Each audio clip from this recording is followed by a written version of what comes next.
Olá, muito bom dia a todos.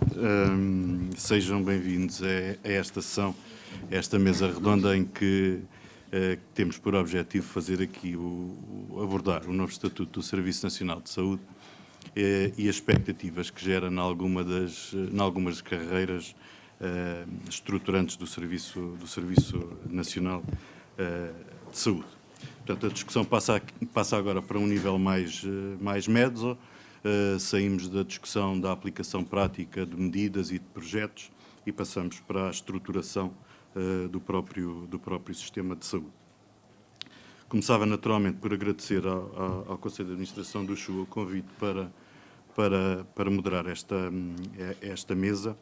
Agradecer também aos palestrantes, aos intervenientes nesta sessão o convite, o terem aceito o convite para debater connosco as suas perspectivas. E aproveitava também para saudar a iniciativa. Não farei à APAP uma questão de duplicidade de funções, mas pelo menos ao Conselho de Administração do CHUA, saudar uma iniciativa que visa a partilha de conhecimento, por um lado, a partilha de perspectivas. O conhecimento não tem de ser aceito por todos da mesma maneira e a partilha das práticas implementadas, boas práticas com dificuldades, e isso é sempre salutar e é sempre de saudar. Neste painel contamos com 4 elementos profissionais ilustres, reconhecidos do nosso centro hospitalar: o Dr. Aníbal Coutinho, médico, assistente graduado sénior de Urologia, diretor de Serviço de Urologia, diretor do Departamento de Cirúrgico e, simultaneamente, coordenador do Gabinete de Codificação e Auditoria Clínica. Espero não ter esquecido nenhuma função mais. Sra. Enfermeira Fernanda Henriques, enfermeira especialista de reabilitação, mestre em Gerontologia Social, enfermeira gestora com funções de direção no Departamento Médico, é adjunta da Direção da Enfermagem, como já foi inicialmente dito, e é professora convidada também na Universidade do Algarve. O Dr. Joaquim Jesus, técnico superior de Diagnóstica e Terapêutica, fisioterapeuta, mestrando em Gestão de Unidades de Saúde aqui na Universidade do Algarve. Desempenha atualmente funções na área dos cuidados paliativos e é também professor convidado na Escola Superior de Saúde Jean Piaget. E, não por fim, mas por último, uma questão que alguém tem de ficar sempre por último, a doutora Conceição Saúde, colega, é jurista, é especializada em administração hospitalar, assumiu durante vários anos a função de administradora delegada nos hospitais da área do Barlavento Algarvio, foi vogal do Conselho de Administração também do Centro Hospitalar do Barlavento Algarvio e atualmente assume funções como administradora do Departamento Clínico, de Serviços Tecnológicos e Terapêuticos. Uma questão operacional, cada um dos convidados fará uma breve intervenção ao tema e, no final, abrimos a discussão à plateia, que julgo que será uma parte também bastante interessante.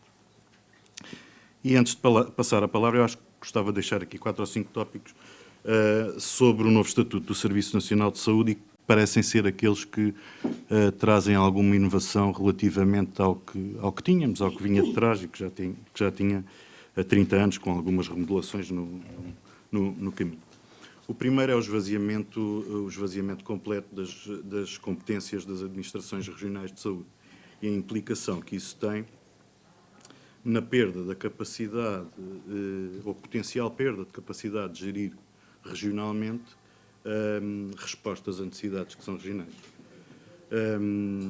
Isto está umbilicalmente ligado, se calhar, àquele que é a medida mais mediática, que é a criação da Direção Executiva do Serviço Nacional de Saúde, uma estrutura centralizada de gestão do sistema e cujo objetivo, pelo menos aquele que vem legalmente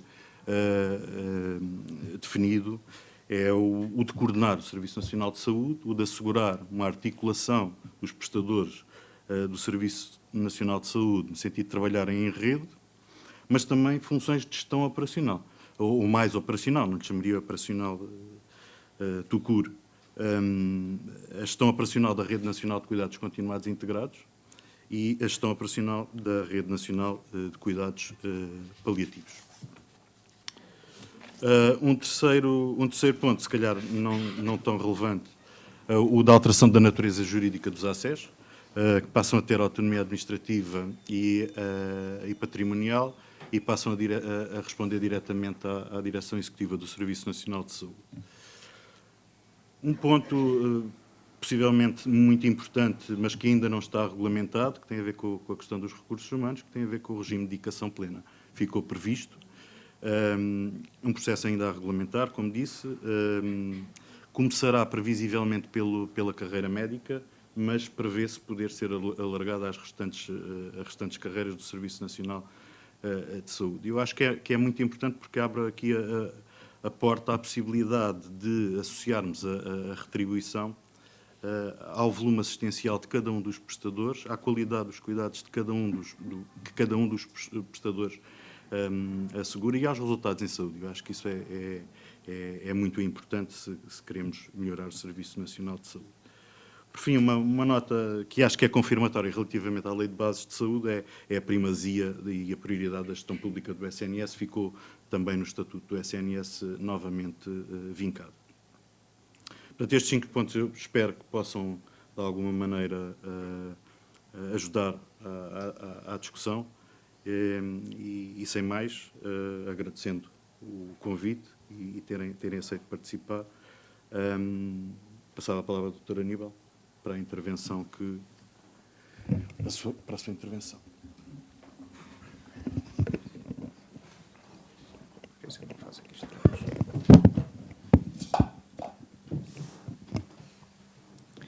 Bem, eu em primeiro lugar quero evidentemente agradecer aos promotores da reunião. Acho que estas reuniões são importantes, provavelmente deviam ser periódicas, provavelmente deviam ser participativas, e depois de dizer estas coisas sérias, vou dizer uma coisa menos séria, ainda bem que me colocaram aqui na ponta, porque eu assim tenho possibilidades, com a proteção da doutora Conceição, de ir-me embora.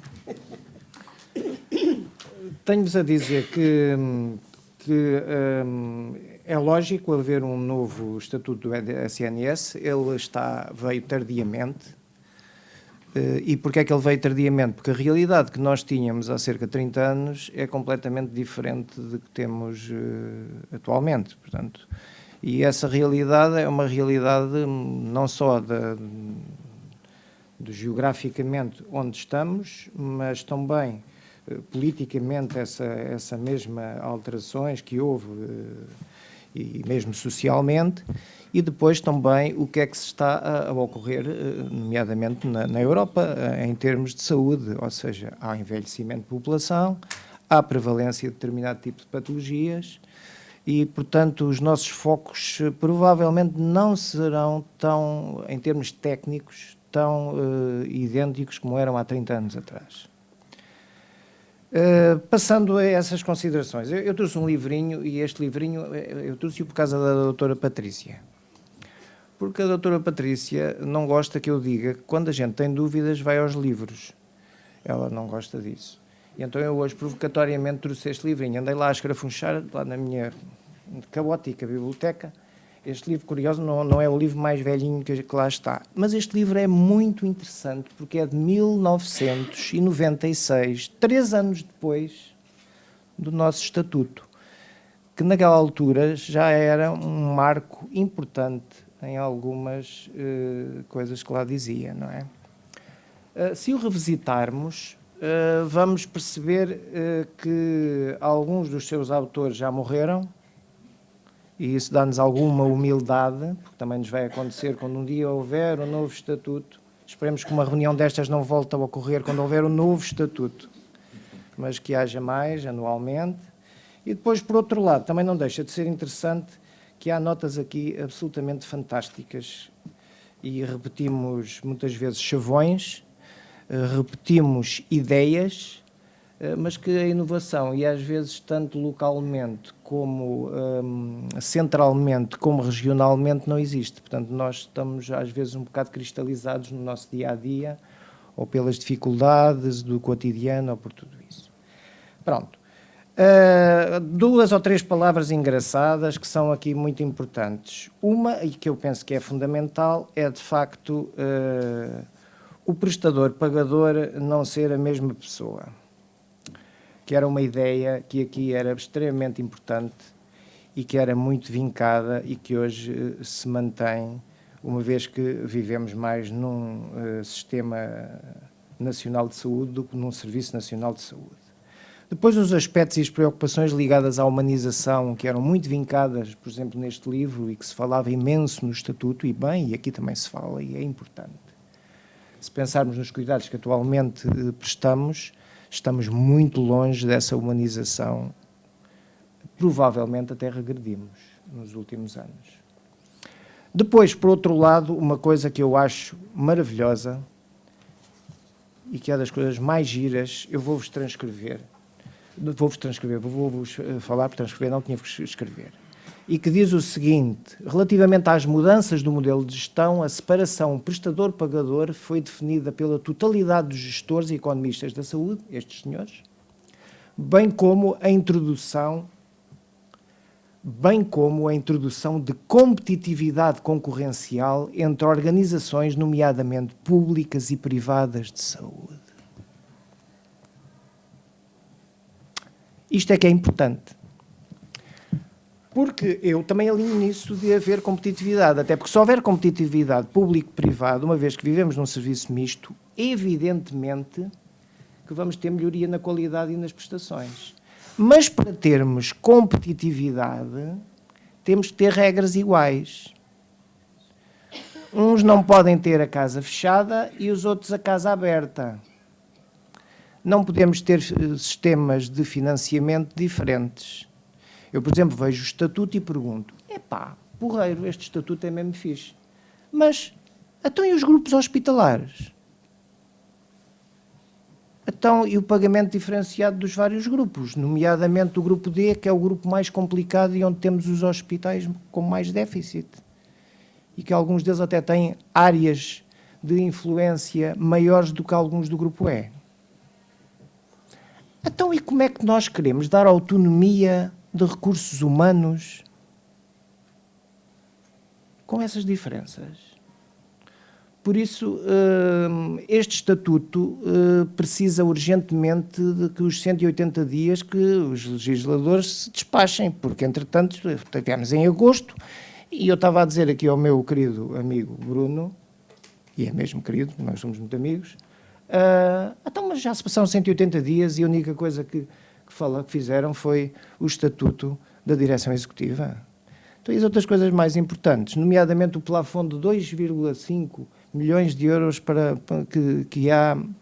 que as instituições têm possibilidade, sem terem o travão horrível que é o Tribunal de Contas e o Ministério das Finanças, particularmente o segundo, e que nos davam uma autonomia excelente e uma possibilidade única de conseguirmos adquirir bens e equipamentos de uma forma muito mais competitiva e muito mais segundo as leis modernas do mercado.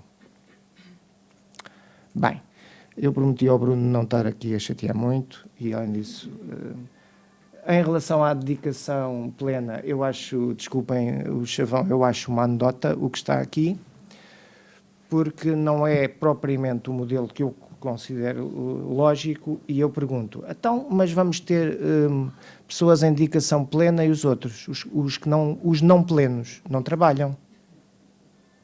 Portanto, ao falarmos num regime de dedicação plena, estamos eticamente a colocar algumas questões aqui que eu acho que são perfeitamente inaceitáveis, particularmente em algumas profissões que têm um código deontológico. Dedicação plena. Então, e os outros? Os outros também não têm compromissos. E depois, por outro lado, estes 3 anos são completamente incríveis.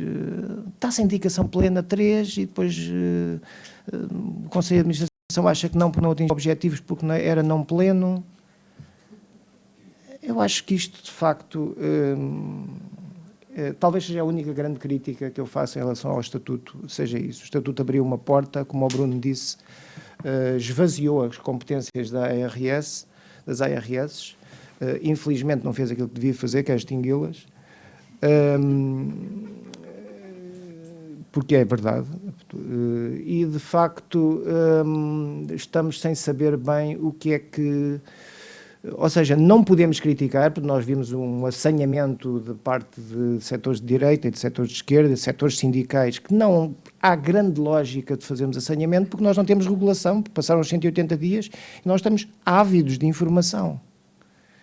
E não a temos, portanto não fazemos a mínima ideia o que é isto da dedicação plena.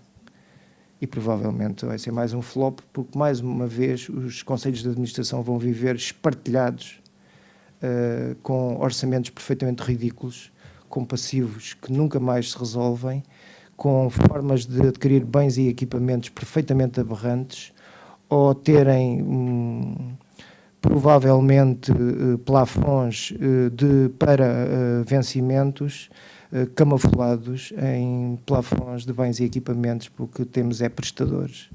Provavelmente o que vamos ter é alguns em dedicação plena, alguns em fase de reforma e alguns e muitos em prestadores. Esperemos que não seja assim. Obrigado.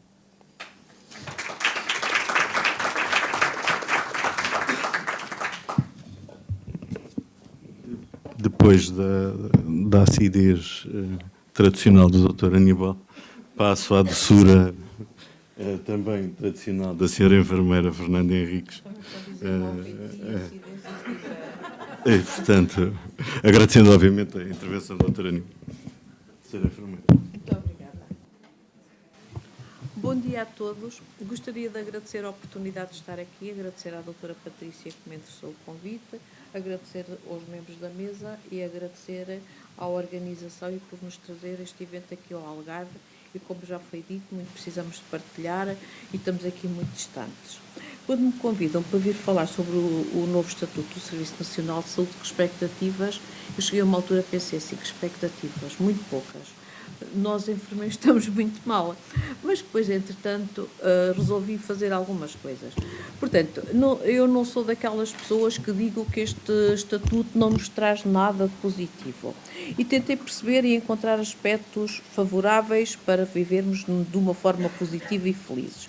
Portanto, assento em linhas de intervenção como melhorar a organização do Serviço Nacional de Saúde, dá maior autonomia dos hospitais na contratação de recursos humanos e também a aposta em medidas de motivação para os profissionais.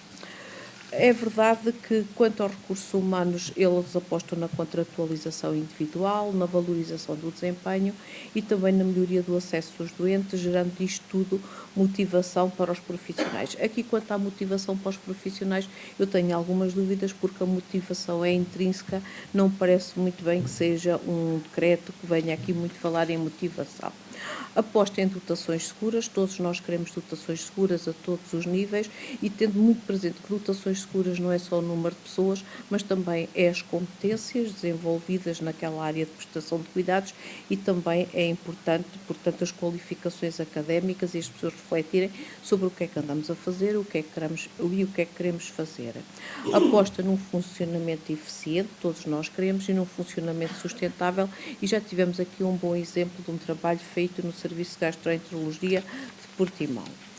Depois, quanto aos profissionais, portanto, eles definem-nos alguns princípios, que é a adequação das carreiras, e penso que a adequação das carreiras vai ser transversal a todos os grupos profissionais, e como diz o Dr. Aníbal, nós não estamos no século passado, já estamos em 2021, portanto, é necessário adequar as carreiras, e quando se fala em adequação de carreiras, temos que pensar em todos os profissionais, e temos que pensar nos enfermeiros, e também temos que falar nos assistentes operacionais.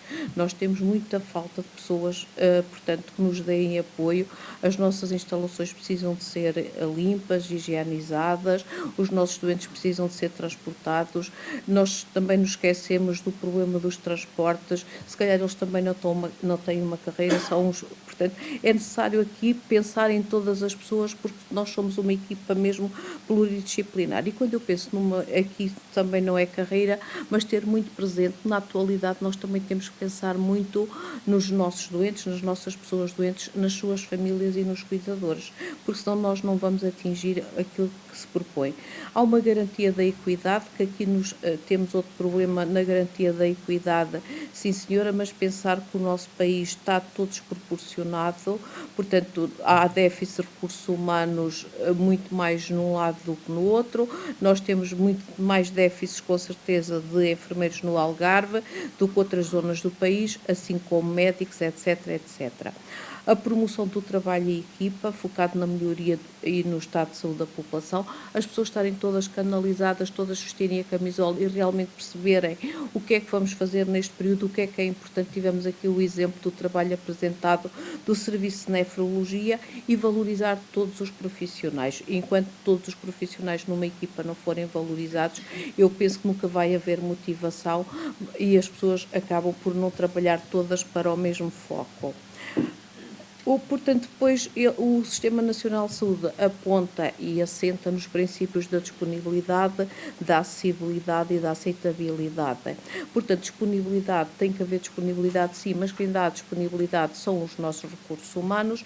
A acessibilidade, falamos em cuidados de proximidade, nós aqui no Algarve e se calhar em Trás-os-Montes, as pessoas vivem longe dos grandes centros, é necessário que sejam os profissionais a deslocar-se aos centros de saúde, etc, etc, e não vir 5 pessoas, 10 pessoas sem transporte, com muitas dificuldades, com pessoas a faltar ao trabalho.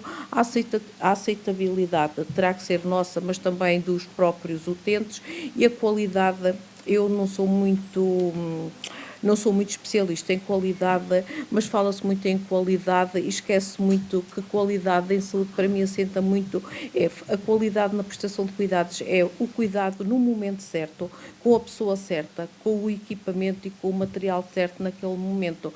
Não é agora sim, eu faço uma coisa, mas depois tenho que ir a uma consulta a Lisboa. Portanto, é necessário que se perceba que o nosso utente entende qualidade. É um doente toca a campainha, o enfermeiro não foi logo, mas foi passado 10 minutos, mas não foi no momento certo. E isto muitas vezes, tanto os profissionais como os próprios utentes, isto cria alguns conflitos e eu penso que aqui também temos que pensar um bocadinho nisto. Há uma atividade que é muito importante, que é as atividades de investigação clínica, e são transversais a todas as categorias profissionais, atividades de inovação em saúde, as condições de ambientes seguros, com dotações seguras, com estrutura segura, portanto, ter muita atenção a todas estas condições que são necessárias, e a promoção e satisfação do desenvolvimento profissional. E quando falamos em promoção da satisfação e desenvolvimento profissional, temos que pensar em atividades de investigação e em atividades de formação. Depois, o estatuto também dos hospitais e centros hospitalares. Portanto, penso que isto também pode ser uma mais-valia, que é o funcionamento em rede, a articulação funcional da prestação de cuidados de saúde e a garantia da prestação de cuidados de saúde de qualidade, privilegiando a hospitalização domiciliária e os cuidados de ambulatório. Voltamos aos cuidados de proximidade, à acessibilidade, embora tenhamos aqui algumas coisas que temos que pensar. A hospitalização domiciliária obriga a um cuidador, a pessoa nos cuidados de ambulatório, muitas das pessoas estão dependentes e precisam de ter o cuidador, e também não é por acaso que neste momento se está a trabalhar no reconhecimento do cuidador informal. Mas para haver os cuidadores tem que haver capacitação, e para haver capacitação tem que haver trabalho, e trabalho essencialmente de enfermagem, para ajudar as pessoas a lidar com aquela situação de transição de doença-saúde. É necessário apostar em realização de atividades de acordo com os instrumentos que estão, e falamos em financiamento. É necessário o financiamento das atividades também baseado em resultados, e é preciso a adesão de uma gestão partilhada de recursos. Portanto, penso que isto também é importante. Isto foi assim, a grosso modo, o que eu tirei do decreto-lei, e agora vêm as minhas inquietações, e algumas já foram faladas. As inquietações têm a ver com o decreto-lei 52/2002, foi produzida a 4 de agosto, estamos a 13 13 de janeiro, portanto, os 6 meses, como o Presidente da República disse, que faltava regulamentar, também estamos muito próximos, e pensar qual é a eficácia. Qual é a eficácia? Certamente não é nula, mas os enfermeiros esperavam, e todas nós, penso eu, que esperamos medidas concretas, porque tudo é um bocado genérico e tudo passa por ser um bocado abstrato e falta regulamentar. Falta saber o que é essencial para os enfermeiros, portanto, nós precisamos de trabalho e equipa, precisamos de planos, saber planos para serem operacionalizados, quando, como, onde e porquê, e porque também é muito importante pensarmos, quando falamos em cuidados domiciliários e cuidados de ambulatório, nós precisamos de transporte, e muitas vezes nós sabemos, aqui no hospital eu não posso queixar disso da minha experiência, mas, por exemplo, ao nível dos centros de saúde, muitos colegas meus queixam-se que não fazem algumas atividades domiciliárias porque não têm transportes, e também se ouve nas notícias porque os carros estão avariados, porque não há dinheiro para o combustível. E depois há outra coisa que é importante, haverá incentivos e para quem? Quais os valores? E é urgente clarificar esta situação. Em verdade, os enfermeiros, e ter isto muito presente, os enfermeiros estão a sair do Serviço Nacional de Saúde, alguns vão para o setor privado, mas também há muitos que emigram e há muitos que estão a abandonar a carreira. Penso que neste momento não se fala muito isto, os enfermeiros estão um bocado parecido com os professores. Há uns tempos atrás ninguém falava da falta de professores, agora toda a gente fala da falta de professores por causa das aposentações. Portanto, é preciso ter noção que o grosso dos enfermeiros se vai começar a aposentar e que não há enfermeiros no mercado para recrutar. Depois, qual a solução? Pouco se sabe sobre como vai ser valorizado o capital humano do Serviço Nacional de Saúde, que condições vão ser criadas para valorizar a carreira da enfermagem. Outra coisa que me preocupa, e isto é subjetivo porque eu não tenho dados estatísticos, mas parece-me que antigamente as profissões de saúde eram muito mais procuradas do que estão a ser agora procuradas nas nossas universidades. Isto também acaba por ser preocupante.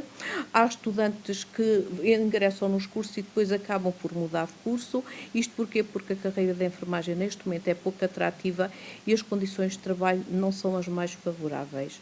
É necessário reestruturar os nossos serviços e é necessário reestruturar a carreira da enfermagem, e isto ciente de que a dependência das pessoas em cuidados da enfermagem é cada vez maior, que se prende com as comorbilidades associadas, associadas às doenças, associadas à idade, associadas a estilos de vida pouco saudáveis. É uma coisa que nós temos de trabalhar muito, é a promoção da qualidade de vida e bater muito os estilos de vida saudáveis. O stress, nós todos dizemos que estamos em burnout, estamos em stress, mas nós trabalhamos nas organizações, sentimos stress e isto tem impacto na saúde. Não podemos esquecer as doenças oncológicas, as doenças infecciosas, e tivemos agora a situação do Covid e não sabemos que deixam sequelas. A saúde mental é outra coisa que temos que pensar e que temos que prevenir, porque senão ficamos muito mal. A pobreza, não podemos dizer que a pobreza não está relacionada com a saúde, porque acaba por ter impactos, e outras coisas mais que poderiam ser enumeradas. E isto, para terminar, eu digo que há falta de enfermeiros no Serviço Nacional de Saúde. As pessoas frágeis e vulneráveis carecem da intervenção dos enfermeiros a nível da promoção, da prevenção, do tratamento, da reabilitação e dos cuidados paliativos. Também é uma coisa que o nosso estatuto nos traz. É necessário promover estilos de vida saudável. E qual é a solução? E neste momento eu não quero ser pessimista, mas eu penso que não há enfermeiros necessários para realizar tudo aquilo que nós sabemos que neste momento é necessário realizar. É necessário investigar, e temos aqui muitos administradores hospitalares, e eu penso que é necessário criar urgentemente os indicadores de produtividade do serviço da enfermagem. E depois, em conclusão, considero que o documento deveria ser mais trabalhado, reestruturado e carece de ser regulamentado, e só com o trabalho e equipa de todos os grupos profissionais se consegue a qualidade de vida dos cidadãos e a satisfação das pessoas. E obrigados e obrigado.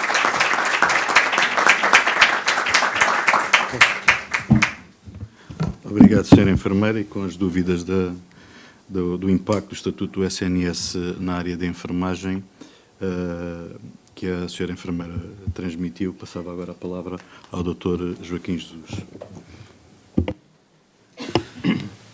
Ora então, bom dia a todos. Eu queria começar por cumprimentar os membros da mesa que aqui hoje estão presentes e agradecer a oportunidade que me deram de estar aqui hoje a falar enquanto TSTT e sobre então as expectativas e o impacto que este novo estatuto do SNS traz às nossas carreiras. Ora, eu trago aqui uma visão um bocadinho mais otimista do que aquela que os meus colegas de mesa trazem, acreditando que este estatuto do SNS traz algumas janelas de oportunidade. Eu da leitura que fiz do estatuto, portanto, elegi 3 pontos-chave: a organização, a motivação e a autonomia. Ao nível da organização, portanto, já aqui foi falado, a criação da direção executiva, assente, em meu entender, em 3 pilares fundamentais: a proximidade, a integração dos cuidados e o funcionamento em rede.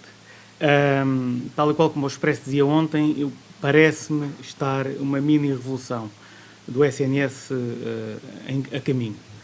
E esperemos que traga boas novidades e melhores condições para os profissionais que lá trabalham. Relativamente então à organização, há uma novidade que detectei na leitura do Estatuto, que foi a criação dos sistemas locais de saúde. Ainda sem grande visibilidade, não sabemos bem o que é. No entanto, a propósito do esvaziamento que foi aqui falado das competências da ARS, estes sistemas locais de saúde são exatamente organizadas, planeadas, a criação dos próprios estatutos são da responsabilidade da ARS e esperemos para ver como é que esta coordenação que os sistemas locais de saúde portanto, promovem irá ser feita através então da coordenação da ARS. Relativamente, portanto, ao segundo ponto-chave que encontrei, portanto, ao nível da motivação, recursos humanos, eu, apesar das críticas dos meus colegas de painel terem sido feitas ao regime de dedicação plena, eu parece-me que será algo diferente, que poderá ser eventualmente aproveitado para acabar com a sangria que tem existido atualmente ao nível dos melhores técnicos, enfermeiros e médicos que nós temos no nosso hospital. Ou seja, eu sou fisioterapeuta no CHU há 18 anos e tenho assistido a fisioterapeutas a reformarem-se, fisioterapeutas, TSTTs a reformarem-se, tenho assistido a fisioterapeutas, como a senhora enfermeira disse bem, a abandonarem a profissão e também tenho assistido a TSTTs, peço desculpa, a TSTTs de muita qualidade, de muita diferenciação científica, a irem para a concorrência. Ora, eu considero que este regime de dedicação plena poderá ser uma janela de oportunidade para reter aqueles que efetivamente vestem a camisola e que gostam daquilo que fazem e que querem ficar numa casa que tanto amam. Outro ponto importante que encontrei neste mesmo estatuto foi a fixação de profissionais em zonas geográficas carenciadas. Ora, para quem conhece o Algarve e as suas características, sabe que, principalmente para o resto do país, o Algarve não é só as praias, o Algarve também é a serra, que vai desde as Cortes Pereiras em Alcotim até a Maria Vinagre em Algesur. Ou seja, há que dar assistência a essas pessoas e há que garantir que as pessoas dali conseguem ter um acesso e respostas de proximidade, tal qual como o Estatuto refere, importantes. E nesse aspecto penso que o médico de família, em consultoria com os TSTTs, poderão significar, portanto, respostas importantes pela diferenciação científica dos TSTTs, que podem fazer despistes, podem fazer rastreios, capazes de não subcarregar portanto, o hospital e a sua diferenciação tecnológica, mas também evitar que aqueles idosos, e são principalmente os idosos que se localizam nessas regiões, evitar que os idosos tenham episódios de urgência desnecessários e assim não subcarregar, já por si bastante subcarregada, a urgência do nosso centro hospitalar.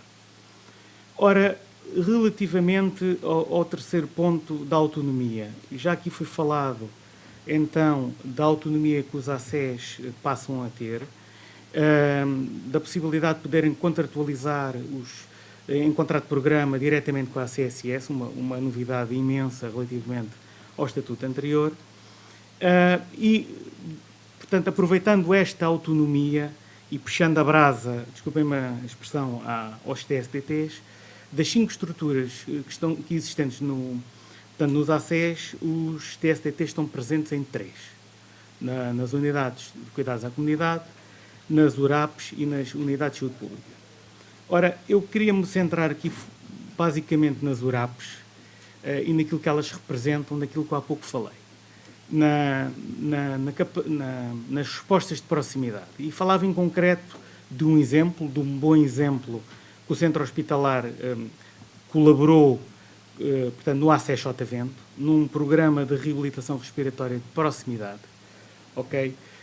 Eu, na preparação desta comunicação, falei com a colega de lá, que acompanha um conjunto de doentes de EPOC graves e moderados, e fiquei a saber que todos estão em programa, apenas um teve que recorrer ao serviço de urgência por uma exacerbação aguda da sua condição.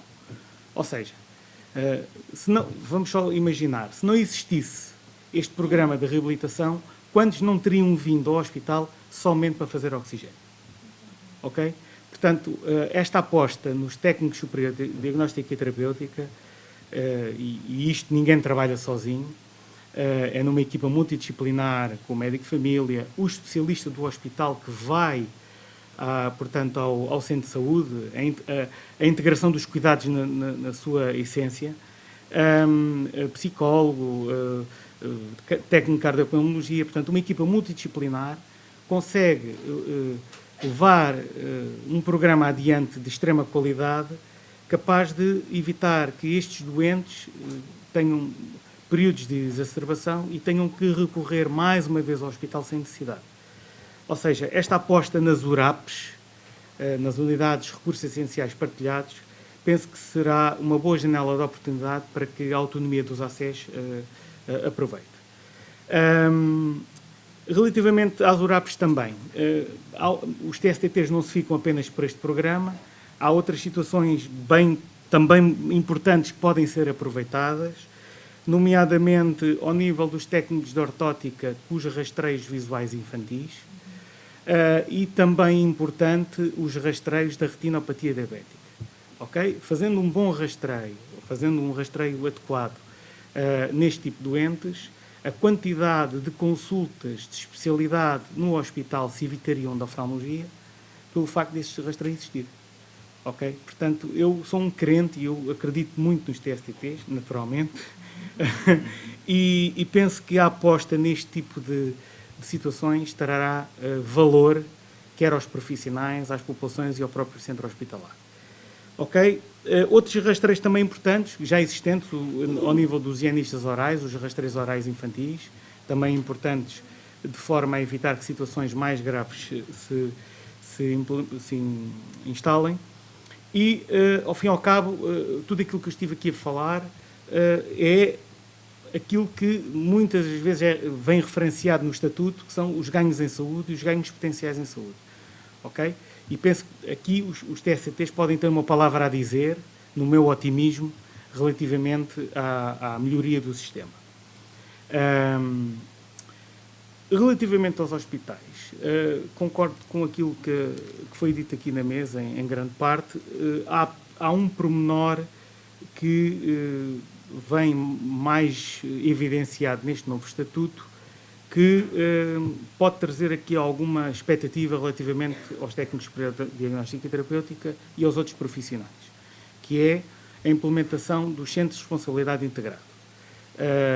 Grande parte de nós não sabe o que é os centros de responsabilidade integrado, mas penso que, daquilo que já me foi dado a conhecer, e a oportunidade já tive de conhecer um pouco disto, poderá também estar aqui uma boa janela de oportunidade para reter e motivar os profissionais. Ok? Toda a gente, nós na nossa vida trabalhamos por objetivos, e os centros de responsabilidade integrado prevêem exatamente o cumprimento desses objetivos com os respectivos incentivos financeiros e não financeiros. Ok? Digamos que Não sabemos até que ponto é que a implementação de um estudo piloto relativamente a isto não trará coisas importantes a quem trabalha nos hospitais e com estes centros de responsabilidade integrada. Por fim, e para terminar, gostava de agradecer a todos a vossa atenção, em primeiro lugar, e depois vos dizer uma frase que eu já disse anteriormente em minha intervenção, que tem muito a ver com a minha área de interesse, que eu gosto muito dos cuidados paliativos. Portanto, ninguém trabalha sozinho. Trabalhamos todos em equipa, e é a equipa que temos que levar isto para diante. Ok? E, mais uma vez, eu ponho o meu otimismo à frente, acreditando que havemos de conseguir chegar a bom porto e levar o nosso querido Serviço Nacional de Saúde ao sucesso. Acreditando também, e agora é a minha vez dos TSTTs, que mais TSTTs de qualidade trarão mais acesso, qualidade e eficiência. Muito obrigado.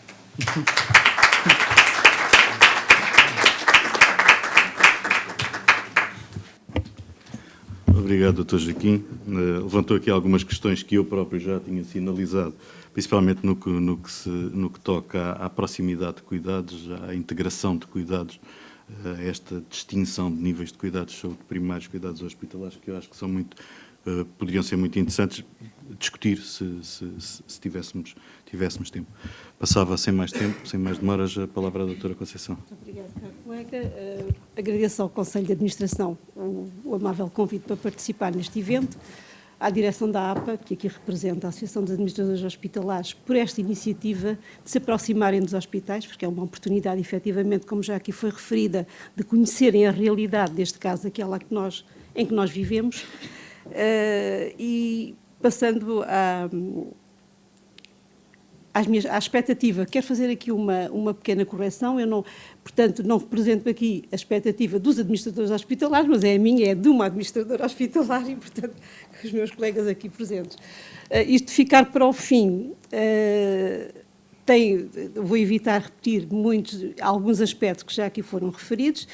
Eu confesso que não combinei a minha intervenção com o técnico Joaquim, que focou aqui alguns aspectos que considero que coincidem muito com aqueles que considerei os mais relevantes no que se refere à consignação do que se encontra no novo Estatuto do SNS.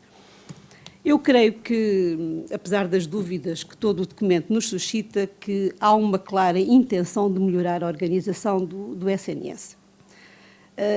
Os hospitais, efetivamente, estão dotados de mais autonomia, ainda que na gestão de recursos humanos a mesma seja algo limitada para aquilo que seria expectável. Há mais autonomia para a contratação de profissionais, ainda que limitada, como referi, e há mais autonomia financeira, uma vez que há capacidade para investir em projetos com valores acima. Os projetos com valores acima de 2,5 milhões é que estão sujeitos à aprovação das finanças. O aspecto, uma das inovações, que aqui já foi referido relativamente ao que se prevê no novo Estatuto do SNS, é a criação da direção executiva. E, efetivamente, pela primeira vez é criada uma estrutura executiva com funções específicas de gestão do Serviço Nacional de Saúde. Muitas destas funções, ou a grande maioria, encontrava-se dispersas e, para mim, uma grande mais-valia é a sua centralização nesta direção executiva. A centralização, a agregação de funções de gestão do SNS que se encontravam dispersas por diversos organismos e a separação que é feita da gestão do SNS, da função da gestão da saúde, é para mim aquilo que define e que caracteriza esta direção executiva. Penso que focada poderá permitir uma gestão mais eficaz e efetiva do Serviço Nacional de Saúde, muito dirigida para a resposta assistencial de todas as unidades de saúde que integram o SNS, competindo-lhe assegurar, nomeadamente, o seu funcionamento em rede.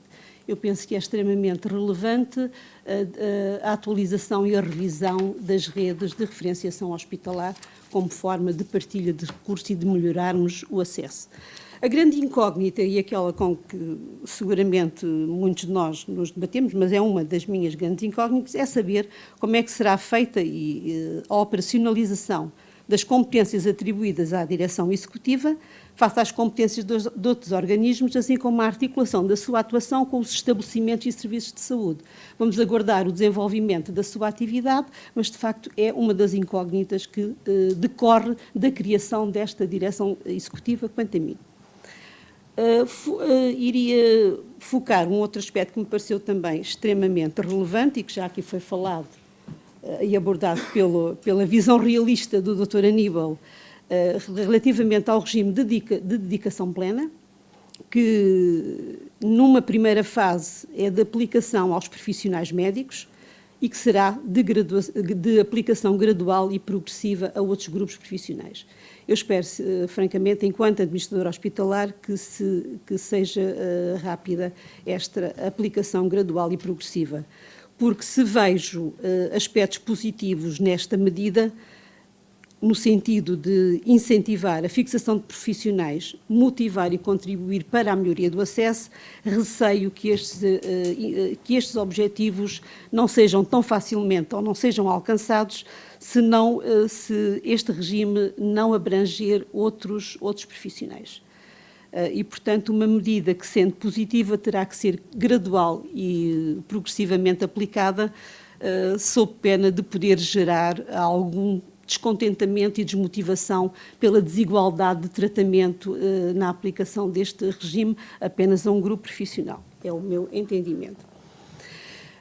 Gostaria de focar também um dos aspectos que me parece relevante e que já foi aqui também referido pelo técnico Joaquim, que é a criação e a previsão da aplicação de incentivos à fixação de profissionais de saúde em zonas geográficas carenciadas, e aqui olhei exatamente para a região de saúde do Algarve, a região onde nós trabalhamos e onde nós desempenhamos as nossas funções. A possibilidade do SNS poder recorrer a incentivos financeiros e dos estabelecimentos e serviços do SNS poderem celebrar protocolos com entidades públicas e privadas ou do setor social para atribuir outros incentivos, nomeadamente o alojamento, que foi um dos aspectos que me chamou especial atenção, eu penso que é um contributo relevante e que pode ajudar a fixação de profissionais, nomeadamente aqui nas regiões carenciadas e especificamente na nossa região. E espero que isto seja conseguido. Os Centros de Responsabilidade Integrada, na parte dedicada ao Estatuto Hospitalar, é reafirmado a necessidade de se promover a organização interna dos hospitais e desenvolver os níveis intermédios de gestão em Centros de Responsabilidade Integrados. São níveis intermédios de gestão, geridos por equipas multidisciplinares, com autonomia na gestão dos serviços nele integrados e que têm regimes específicos de gestão e de compromissos com o Conselho de Administração. Desde há muito previstos, têm sido muito timidamente é que têm saído do papel. Há poucos exemplos, há poucas experiências nos Centros de Responsabilidade Integrados, na sua implementação e na sua criação, e para mim, enquanto administrador hospitalar, é um caminho que temos que percorrer e, obrigatoriamente, eu penso que o caminho é mesmo este, o da descentralização e o desenvolvimento dos níveis intermédios de gestão, muito ainda consignados nos departamentos, mas que a evolução e o futuro deverá ir no sentido da criação. Espero é que as instituições sejam ou tenham a possibilidade e sejam dotadas dos meios necessários para a criação dos CRIs, porque esta tem sido uma das maiores dificuldades, a falta de meios para efetivamente promover e implementar uma ideia que não tem passado, e penso que vem dos anos 90 e, portanto, que já vem com alguma tem sido muito discutida no âmbito da administração hospitalar. Ela é reafirmada no novo estatuto e eu penso que é um dos caminhos que temos que percorrer para melhorar, para obter ganhos de eficiência e melhores resultados, em todos os aspectos. Uma última referência que me parece também, que me chamou a atenção, já aqui também focado, fiquei para o último e, portanto, necessariamente vou ter que repetir alguns dos aspectos que entendo que já foram aqui falados e relevantes neste estatuto, que é efetivamente, que é o novo regime jurídico dos ACES. Estes que passam a ter mais autonomia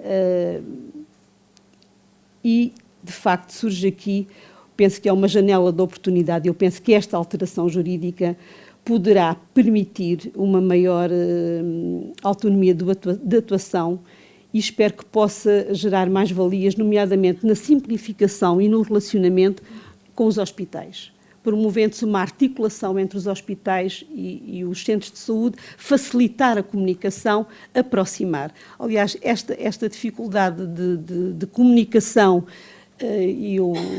que eu espero que venha a obter-se com esta maior autonomia de atuação dos ACES, quanto a mim também é relevante e volto um pouco atrás na criação e no enfoque que é dado no Estatuto às redes de referenciação hospitalar, porque, no fundo, os dois aspectos estão relacionados, que é a articulação entre os hospitais e entre os hospitais e os centros de saúde. E, de facto, eu penso que há muita burocracia no sistema e que é necessário desburocratizar o relacionamento entre os hospitais, e nós sentimos essas dificuldades quando tentamos acionar uma ou outro, porque as redes de referenciação estão muito escondidas, não são muito visíveis e têm também algumas dificuldades, nós percebemos de alguma dificuldade de resposta quando tentamos acionar as redes de referenciação. Há dificuldades no contacto, há dificuldades, e esta articulação precisa de ser simplificada, precisa de ser desburocratizada e precisa de haver uma maior aproximação para este trabalho e funcionamento em rede, que eu penso que é essencial que se promova continuemos a promover dentro do SNS, porque desde há muito que é falado, e para isso a minha grande expectativa vai, e volto à primeira grande inovação, que é para a atuação da direção executiva e do seu diretor executivo. Vamos aguardar e esperar que, efetivamente, seja possível continuarmos um caminho de melhoria contínua da gestão do SNS. Portanto, era o que eu queria. Muito obrigado, doutora Conceição. Dar uma nota, nem a doutora Conceição representa os administradores hospitalares, representa-se a si próprio, nem a doutora Aníbal os médicos, nem a ser enfermeira os enfermeiros, nem o doutor Joaquim. Portanto, é a sua opinião pessoal que é aqui transmitida. Eu também não represento os administradores hospitalares aqui, portanto, a opinião de cada um fica com cada um. Sem mais delongas, eu acho que passava a palavra à audiência, até porque já vamos com algum atraso, para eventuais questões que possam querer colocar. Eu deixava já, não sei se há alguém que queira já colocar alguma questão, eu deixava aqui uma provocação ali ao Dr. Joaquim, que é como é que nós podemos tornar os serviços locais de saúde atrativos quando o próprio regulamento e o próprio estatuto estatui que funcionam de forma voluntária.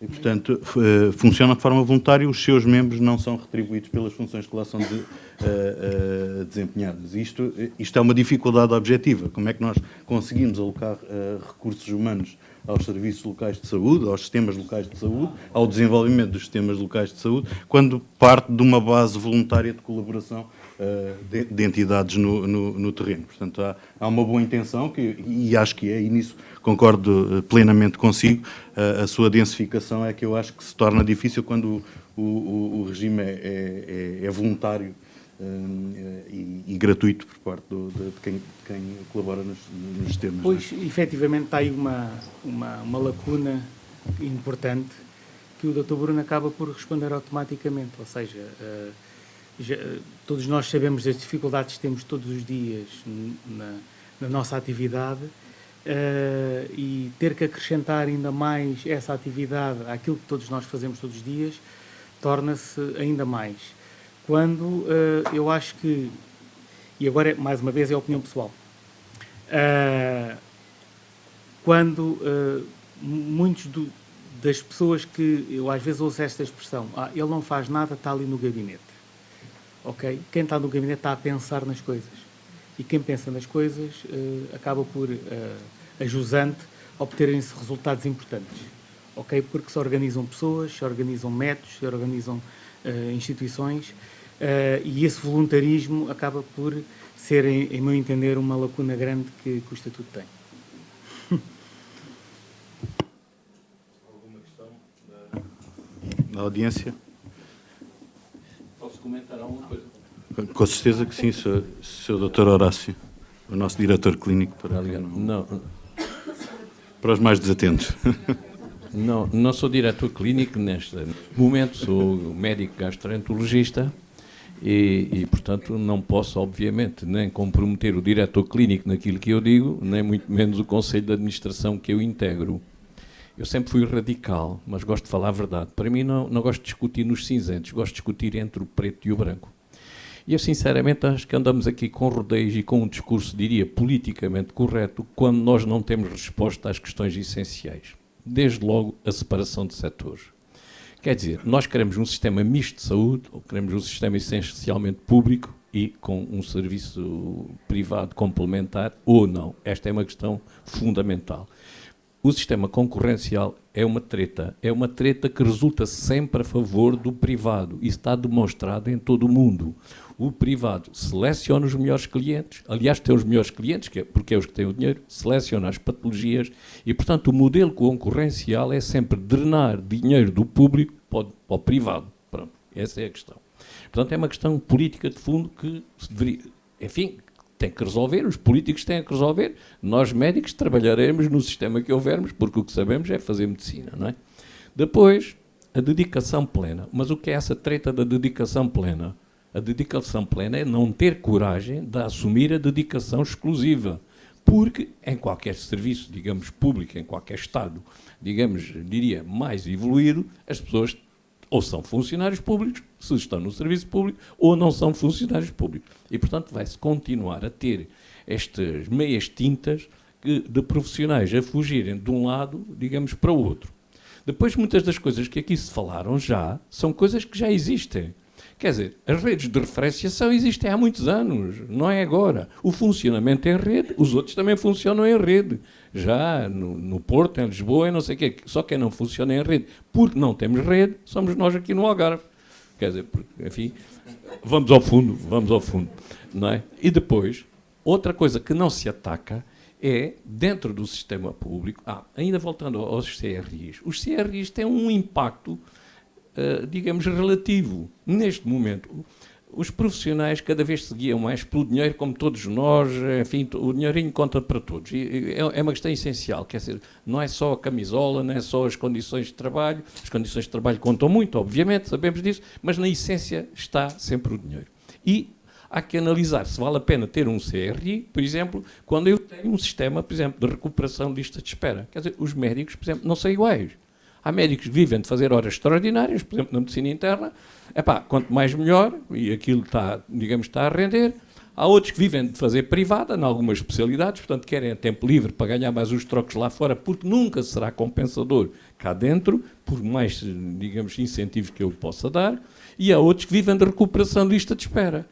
E esses que vivem de recuperação de lista de espera estão-se nas tintas para os CRIs, porque eles ganham muito mais a recuperar a lista de espera do que integrando, digamos, um CRI. Portanto, eu acho que este impacto aqui está, digamos, a falar, se calhar tem alguns benefícios, se calhar é lento, se calhar depende, sobretudo, digamos, da Comissão Executiva, de saber enfrentar cada problema em concreto e não do modelo teórico. Porque também mudar da ACSS para ser a Comissão Executiva ou mudar do Secretário de Estado para ser a Comissão Executiva, digamos, a pressionar-nos, não adianta nada desde que não nos incutam, digamos, ou que não nos proponham soluções concretas. Há outros aspectos, e que, aliás, agora estamos a ver e que está um bocado vazio, que tem a ver com a redistribuição dos profissionais no Serviço Nacional de Saúde. E tem a ver com a estrutura de base que nós temos. Por exemplo, o país é, digamos, dos países europeus com menos camas hospitalares por 1000 habitantes. O Algarve é das zonas do país com menos camas por 1000 habitantes. O Algarve tem problemas, digamos, de apoio social, digamos, agravado. de cuidados continuados, etc., quer dizer, há lacunas. E depois de redistribuição de recursos. Por exemplo, alguns centros hospitalares têm 100 anestesistas, 90 anestesistas, 80 anestesistas, 60 anestesistas. O CHUA tem 13 ou 14 anestesistas. Eu pergunto, há alguma política de redistribuição desses recursos? Ou quando se está a fazer esta contratualização individualizada, digamos, de cada hospital, o que vai acontecer é que os ricos ficarão cada vez mais ricos, têm mais capacidade de lhes pagar, e os pobres cada vez mais pobres. Porque não há nenhum rico que assuma que é rico. Eu há dias, quando falei com a minha colega do Hospital do Norte, veja se você me consegue meter cá 4 anestesistas por semana e tal, isso aumenta 25% a minha capacidade. Porque você tem 100, aliás, mais 100 integrantes internos da especial. Eu tenho 100, mas estão todos muito esticadinhos. Mas os meus 13 não estão esticadinhos. E, portanto, se não se atacar estes problemas de base, não é? Então não vamos a lado nenhum. Por exemplo, a questão dos cuidados de proximidade e da integração dos cuidados, isso nós já estávamos a fazer. O CHUA já estava a fazer consultas até, digamos, em algumas da saúde mental, etc. São redes diferentes. Mas, inclusivamente, por exemplo, noutros aspectos, já estava a fazer em Algesur, propõe-se fazer em muitas mais zonas. Portanto, não havia propriamente um estrangulamento ou desenvolvimento dessas iniciativas. Agora, a questão é que os problemas estruturais estão aí, nós não os conseguimos ultrapassar na área, sei lá, da pediatria também, que nós temos, que é sabido, não é? Enfim, e nas outras áreas, e eu não estou a ver que haja uma vontade de equilibrar o sistema. Portanto, eu sou muito mais favorável a um sistema público planeado centralmente, de subsidiariedade e não propriamente um sistema concorrencial dentro do próprio sistema público, em que o poderoso tornar-se-á cada vez mais poderoso e o desgraçado tem menos poder de influência, menos poder económico, etc. Ficará à espera que os outros deixem escapar umas migalhas. Portanto, eu acho que, enfim, é um momento de reflexão, tudo dependerá da Comissão Executiva, daquilo que queira, digamos, fazer, do que se propõe a fazer, mas é preciso atacar os problemas concretos, reais, independentemente do modelo teórico a construir. Muito obrigado. Muito obrigado, doutor Horácio. Doutora Ana. Sim, força. Já agora acrescentando aqui mais uma coisa, eu acho que aquilo que estava a falar e que desafiou aqui o nosso técnico Joaquim a dizer, eu acho que no fundo, intercâmbio de recursos pode melhorar ou não, vai depender de como é que vai sair agora a regulamentação, mas poderia melhorar para nós, por exemplo, porque se funcionássemos mesmo como um sistema local de saúde, os recursos seriam os mesmos e, portanto, poderíamos muito bem rentabilizar os recursos. Porque eu acredito que há muitos recursos que não estão bem rentabilizados. Nós temos muitos enfermeiros que saíram do hospital para os centros de saúde e até com alguma especialidade na área da pediatria, na área da saúde materna, que poderiam até... não quereriam estar connosco a tempo inteiro, mas que até estariam disponíveis para estar uma ou outra vez connosco e o resto do tempo no centro de saúde, vice-versa. E se tivermos um sistema local de saúde integrado, os nossos técnicos poderão fazer isto e serão pagos sem qualquer problema para isso, porque as pessoas devem ser pagas por aquilo que fazem. Esta coisa do voluntariado é nas nossas horas e é quem decide fazer. Agora, isto é trabalho, não é voluntariado. Voluntariado o técnico Joaquim faz ali para a Santa Casa de Misericórdia, se quiser dar o seu contributo, não é? Pronto. Agora, isto sendo um sistema local de saúde, não é? Quer dizer, e nós aqui, se calhar na região até teremos as condições melhores a nível nacional, porque, tal como disse no início, quer dizer, somos um centro hospitalar com 3 ACEs, não parece ser muito difícil, e se calhar a rentabilização dos recursos que teríamos poderia ser proveitosa. Depende de como é que isso possa vir agora no caminho, não é? Por outro lado, o facto de a gente passarmos a ser autónomos para contratar poderá ter interesse se for definido por regiões, não é? Valores diferentes, mas fixos por região. E se de uma vez por todas houver coragem política de acabar com os mochileiros. Ou seja, se os prestadores de serviços só puderem ser se tiverem um contrato pelo menos de 20 horas com qualquer instituição pública. E a partir desse momento, provavelmente, nós poderemos acabar com isso. Podemos todos sofrer com isso, numa primeira instância. Mas sofremos todos. Mas sofremos todos, a seguir também se passa a todos. E a partir desse momento, é muito mais vantajoso para mim, se mantivermos o 50A, fazer em horas extraordinárias e receber mais, do que é ser mochileiro. Não é? E é mais seguro já agora, porque não é no meio da estrada. Portanto, vai depender muito de como é que isto vai ser regulamentado, porque senão é como o Dr. Horácio diz. Senão, claro que eu quero trabalhar num hospital onde tenho mais 99. Porque o trabalho a dividir por 99 é diferente do que se for a dividir por 13, quer dizer, não é?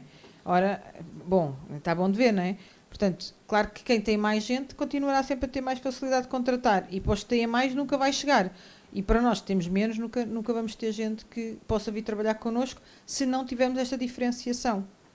Mesmo com esta diferenciação, imagino que possa ser difícil, mas pelo menos alguma coisa, não é? Porque senão, se depender só disso, quer dizer, se não se fechar a porta àqueles que já têm os quadros que permitam ter uma produção normal, nunca vamos conseguir ter um equilíbrio dentro do SNS. E concorrer dentro do SNS não parece de todo, SNS com SNS, boa política, porque ficamos todos a perder. Em última análise, os doentes, não é? Que são aqueles que perdem mais.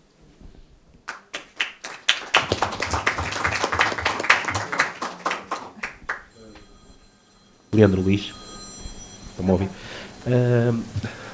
Eu rapidamente aqui umas pequenas questões relativamente ao que estavam a falar. Uma delas era relativamente à questão das ARS. Supostamente, não sabemos bem, mas as ARS irão extinguir-se. Ora, se as ARS extinguirem, algumas das suas competências, nomeadamente de contratação e de... Desculpa.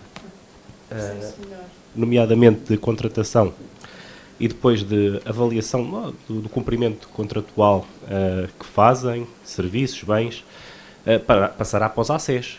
Depreende-se que sim. Ora, onde é que estão os recursos que vão garantir isto? Portanto, vão-se manter, vão ficar onde é que eles vão ficar, de alguma forma, centralizados ou descentralizados? Portanto, pode haver aqui um acréscimo. Depois, há outra questão, falaram dos sistemas locais de saúde. Eventuais sistemas, nós temos agora aqui a criação de novas ULS. Todavia, eu às vezes penso um bocadinho sobre as afiliações, sistemas de afiliação, ou seja, locais mais periféricos terem de alguma forma a afiliação a locais mais centrais onde existem outro tipo de recursos que possam de alguma forma ter de apoiar, suportar, deslocar-se a esses locais para dar apoio. Portanto, queria saber um bocadinho qual é a vossa opinião acerca disso e se isto de alguma forma poderia ser enquadrado, porque eu há pouco tempo também tinha uma pequena conversa com um ex-secretário de Estado e ele dizia uma coisa muito interessante, que é, aparentemente nós estamos a fazer uma nova centralização. Portanto, e quando, a maior parte das vezes, aquilo onde foi mais evidente que houve ganhos em termos sistémicos foi com a descentralização, a confiança naquilo que é a autonomia das estruturas locais. Apenas isto. Obrigado, Leandro. Quer fazer uma intervenção? O Dr. Aníbal, o Dr. Aníbal passava aqui. O que o doutor disse é extremamente importante, que é o aspecto da afiliação, ou seja, e isto é um aspecto muito importante e que, no fundo, é rever o que são redes de referenciação. Porque as redes de referenciação, ou seja, em toda a nossa estrutura, as redes de referenciação é aquilo que tecnicamente está lógico. E ainda hoje, demograficamente, tem alguma lógica. E se calhar, eu se fosse CEO, não sei quanto é que ele ganha, mas pronto, se fosse viável, se calhar era uma das coisas em que eu acharia que seria mais importante mexer, porque seria aquilo que teria mais impacto. Porque neste momento, as instituições, ninguém quer doentes. Aquilo que o nosso diretor clínico disse é a realidade. Eles estão exaustos com 100 anestesistas. E nós não. Nós somos improdutivos e trabalhamos pouco porque temos 14. Pronto. Ou seja, se as redes de referenciação forem revistas, elas têm que ser revistas não só demograficamente e em termos de complexidade, porque, vamos ver uma coisa, nas redes de referenciação de especialidade, nós encontramos no grupo D imensos serviços em fim de linha. O meu serviço de urologia é fim de linha, só não tenho transplantação. É incrível. Nós aqui temos quase 50% de serviços de especialidade em fim de linha, o que é incrível, não é? Portanto, se a rede de referenciação hospitalar for alterada funcionalmente e nós soubermos que, se tivermos dificuldades, temos a instituição X que nos pode dar ajuda, tanto em termos de referenciação de doentes, como em partilha de recursos, então, se calhar, temos a nossa refeição dos 180 dias, mas se calhar há um ano começamos a ter ganhos de prejuízo. Porque nós, neste momento, temos doentes a morrer. Nós temos doentes oncológicos não tratados e a progredir. Nós temos doenças crónicas gravíssimas não diagnosticadas e nós temos uma tarefa imensa para fazer que tem que ter uma resposta com pouco tempo. Portanto, aquilo que você disse, eu cumprimento porque acho que é a pedra base agora para se mexer, para ter ganhos. Doutor Xavier. Obrigado, doutor Aníbal. Só um comentário, ou dois comentários muito rápidos a duas questões que foram aqui discutidas. A questão dos incentivos, como é que nós podemos captar e reter mais médicos, e a questão dos sistemas locais. A questão dos sistemas locais eu acho que não vai acontecer. Portanto, é uma ideia bondosa que está prevista no Estatuto. Não podemos confundir com a unidade local de saúde, que é uma outra coisa. Essas sim vão ser tentadas, vão ser implementadas. O sistema local de saúde, tal como foi implementado, por exemplo, no NHS England, pela Direção Executiva do Sistema de Saúde inglês, é uma ideia de integração muito mais vasta do que o LS, que envolve toda a comunidade, envolve o serviço social, as farmácias, as IPSS, associações de doentes, que faria todo o sentido. É isso que deviam ser as ULS, porque de facto todas essas instituições contribuem para o bem-estar do doente. E nós podíamos aqui discutir inúmeros estudos sobre qual é a vantagem, por exemplo, de um doente TPOC que repetidamente vai à urgência porque não sabe utilizar um corticoide inalatório. A vantagem dele, por exemplo, ir à farmácia, ter formação sobre adesão à terapêutica e sobre isto. E deste tipo nós podemos arranjar dezenas de exemplos. Ou até de integração com o setor social. Sabemos que muitos doentes recorrem aos serviços de urgência porque têm problemas sociais, não é? Porque têm uma doença de base e, portanto, essa integração que foi tentada no Serviço de Saúde inglês, com uma diferença substancial, é que no Serviço de Saúde inglês o financiamento foi todo dado aos sistemas locais de saúde. E depois a gestão do sistema local de saúde é que distribuía pelas diferentes entidades, IPSS, farmácias, hospitais, centros de saúde, o que seja, em função das necessidades dos doentes. E esta questão do financiamento faz toda a diferença. Não é? E não é isso que está previsto em Portugal, de todo. Portanto, há de ser um grupo de pessoas que se reúne para discutir ideias bondosas, para fazer votos que corra tudo bem, mas não me parece que dali se surta uma grande alteração para o sistema de saúde. A questão dos incentivos incentivos para reter médicos, mas outros profissionais de saúde é fundamental. Esta questão da assimetria também me choca. Nós termos 100 anestesistas num hospital, que eu imagino até que seja o meu, Coimbra, pronto, mas o meu deve andar lá perto. E São João, portanto eu trabalho no São João, imagino que seja o meu, portanto choca-me, obviamente que me choca, é um hospital como o Chua ter 13, choca-me. Logo à partida, porque isso acaba por induzir um outro efeito, que é a oferta de cuidados que nós estamos a dar num hospital como esse é completamente diferente. Em termos de anestesia fora do bloco operatório, em termos de consulta de dor, há uma série de atividades que se desenvolvem nesses hospitais que acabam por não se conseguir desenvolver no Chua. E, portanto, temos doentes de primeira e de segunda, claramente. E, portanto, choca-me. Agora, não podemos perder de vista, eu acho que este estatuto e os incentivos que estão a ser criados são um passo no sentido correto. As pessoas são mal pagas. E para além de serem mal pagas, não são pagas em função daquilo que fazem. Não são pagas de acordo com o seu desempenho. Agora, claro que há aqui alguma confusão. Eu fui retendo aqui algumas notas. Nós temos neste momento o CRIS, o SF tipo B, temos produção adicional. Essa é uma pergunta que eu também me coloco muitas vezes. O que é que incentiva alguém a fazer um CRI com o nível de produção adicional que nós temos em muitos hospitais, pagos a uma porcentagem elevadíssima, neste momento? Temos a dedicação exclusiva que parece resultar do Estatuto. Não sabemos ainda qual vai ser a majoração do salário, mas já há de ser de 40% a 50%. Temos agora as vagas carenciadas, também foi ontem anunciado que provavelmente será uma majoração de 40%. E não sabemos muito bem como é que estas coisas todas se vão organizar. Se alguém estiver em indicação exclusiva numa vaga carenciada, tem um aumento de salário de 80%? Quer dizer, não sei, não faço ideia. Não faço ideia. Não faço ideia, quer dizer. Mas é uma possibilidade. Portanto, foi ontem dito que íamos ter vagas carenciadas para alguns hospitais, e bem, mas também temos esta questão de dedicação exclusiva. Como é que depois estas coisas todas se organizam? E se essa pessoa, se essa vaga carenciada e dedicação exclusiva estiver a trabalhar num CRI, ainda pode ter um incentivo adicional? Quer dizer, não sei. Portanto, acho que falta um fio condutor para os incentivos. Com a certeza clara de que nós temos que ter incentivos. É prioridade neste momento. Nós temos aqui muitos temas para discutir sobre integração de cuidados, sobre organização de redes de referenciação, tudo isso é importante. Mas se não tivermos profissionais para assegurar estes serviços nos nossos hospitais, nada vale. E, portanto, o recurso estratégico, a nossa prioridade, e é isso que nós temos dito sempre na nossa associação, a prioridade são as pessoas. E, portanto, tudo aquilo que nós podemos fazer em prol disso, eu acho que é muito importante já.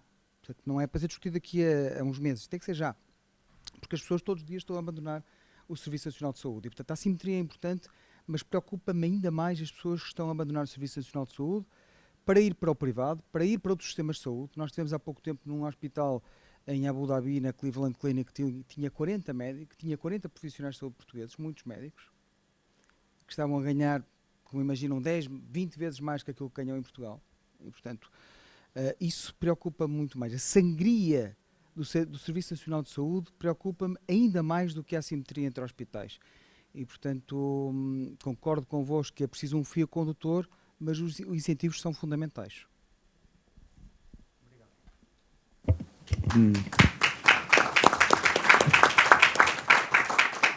Muito obrigado, Xavier. Julgo que posso dar por encerrada a sessão.